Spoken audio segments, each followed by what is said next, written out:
Hi LEGO fans! I did say I wasn't going to review any of the LEGO Overwatch sets, but I was shopping in Walmart over the weekend and my son saw this and he said I had to review it. I kind of figured that 40 million Overwatch players can't be wrong, so today I'm going to be unboxing, speed building and reviewing set number 75974 Bastion from LEGO Overwatch.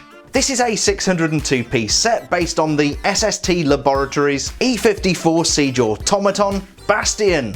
Bastion is a battle automaton that can be reconfigured to several different modes. He has a recon mode with submachine gun, a sentry mode complete with gattling gun, and I believe in the game Bastion can also reconfigure as a tank, but I'm not sure we can do that with this particular model. There are no minifigures included with this set, although I must confess this guy in the corner of the box does look very cool. We do however get this tiny little bird, and batteries are included, which means Bastion must do something.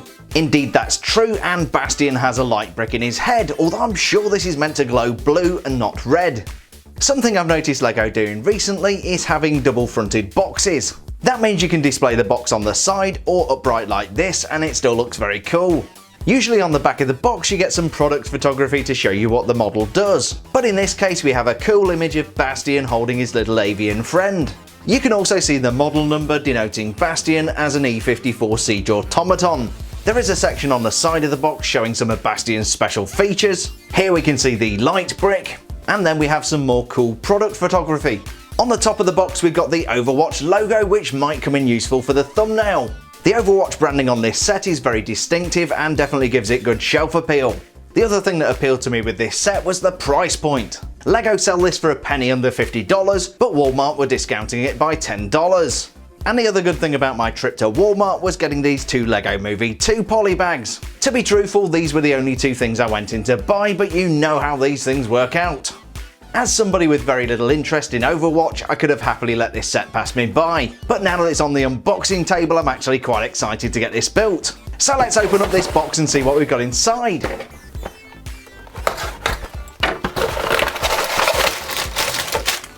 Here's everything you get inside the box. We've got 4 numbered bags of LEGO, a 114 page instruction booklet, and of course the obligatory sticker sheet. My son is going to be completing today's build and he says average build time is about 30 minutes for this set. He takes that as a challenge, so it'll be interesting to see how quickly he completes it. In any case, you're not going to miss a second of the action as I roll this up into a 60-second speed build.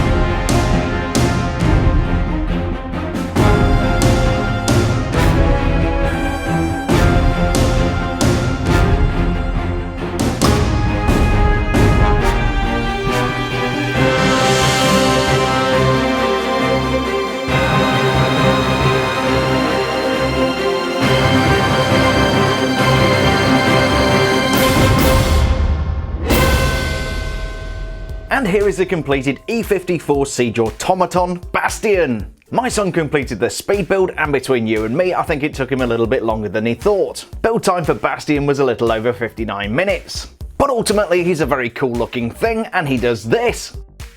Yes, he's got a blinking LED just like Buzz Lightyear.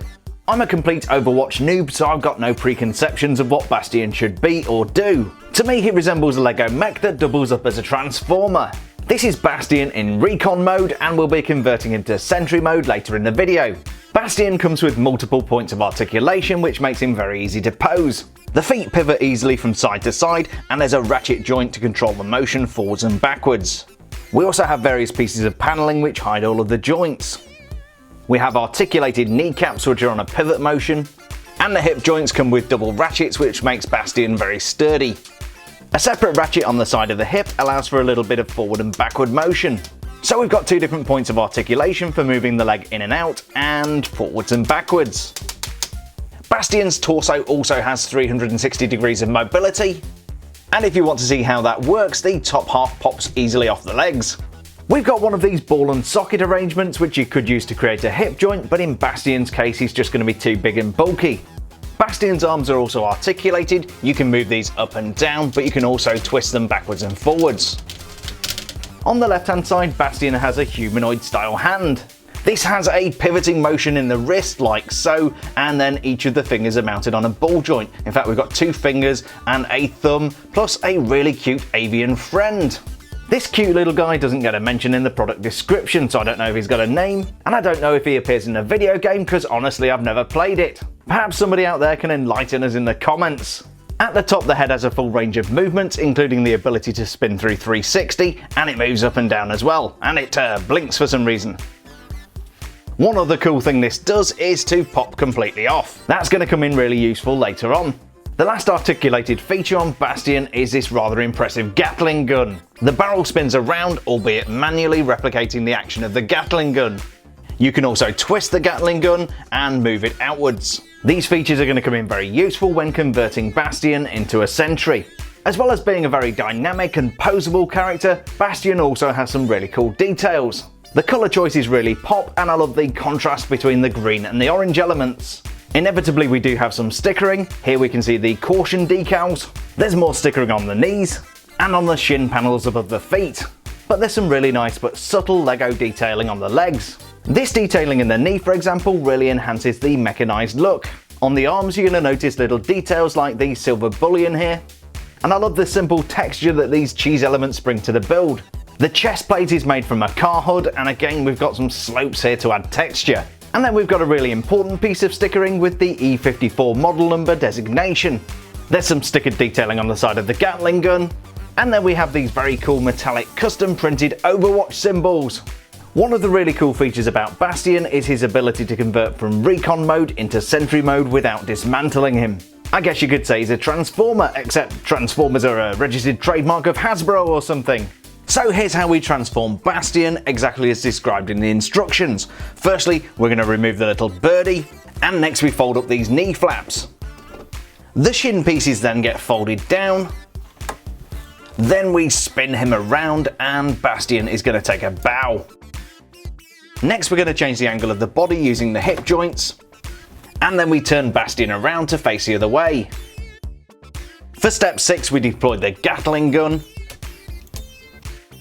Then Bastion gets decapitated.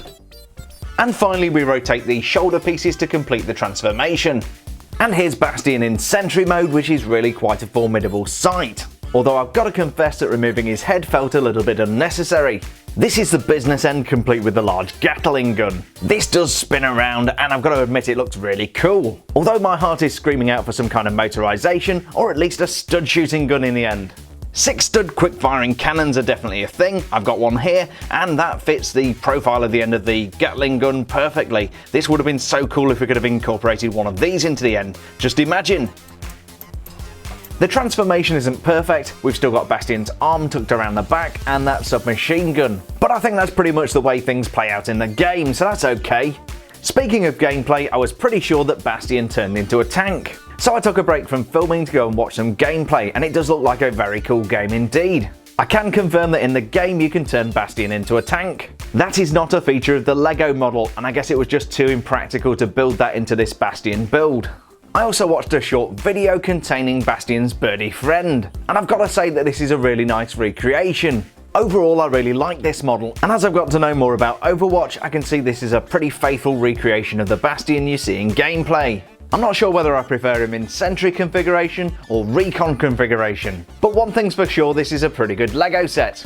So that was set number 75974, Bastion from LEGO Overwatch. Even though initially I wasn't very excited about the LEGO Overwatch set, this is actually a really cool thing. I like LEGO mechs, and this is a good example. It's a pretty faithful recreation of Bastion from the game, and I really like the transforming functionality. I just wish I didn't have to rip his head off. It's very likely I won't get around to reviewing the other Overwatch sets, but if that's something you'd really like to see, then be sure to let me know in the comments below. As always, I really hope you enjoyed this LEGO Overwatch unboxing, speed build and review video. If you did, please drop a like on the video and don't forget to say hi in the comments. And if you're new to my channel, there's over 250 other LEGO reviews on here. So be sure to hit the subscribe button to keep up to date with all the latest and greatest LEGO sets. Thanks a million for checking out today's review, stay safe, and we'll see you on the next build video.